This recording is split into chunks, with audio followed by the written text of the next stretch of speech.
What is up everyone, I'm Costa, and in this video I'm gonna show you how to create this 3D design in Adobe Illustrator. So let's get started. First select the rectangle tool, now click once on the canvas and I will type in the size of my background, which is 9020 by 1080. Now click OK. Let's center this one.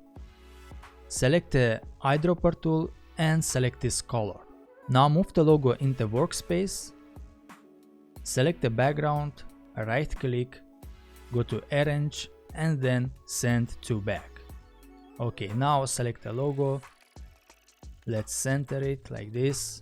And now select the brush tool. Press Shift and X to switch from fill to stroke.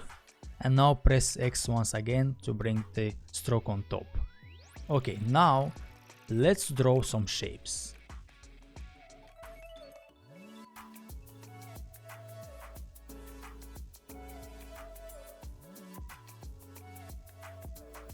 Okay, so now select every single shape like this, press Shift if you want to select the other shapes, and press Shift and X to switch from stroke to fill.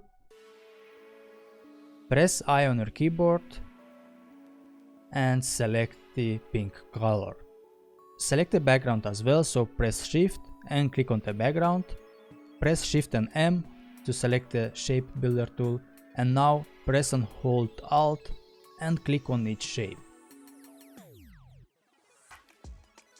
Select the logo and press I on your keyboard to select this color.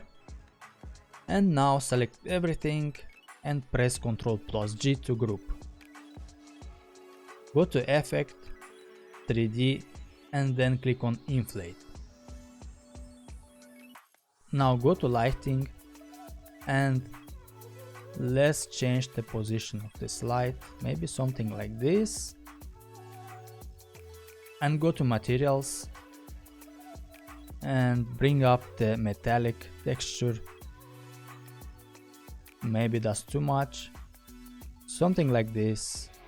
And let's bring this down. So yeah, I think that's enough. Now I will click on the canvas and voila. Thank you for watching. See you next time.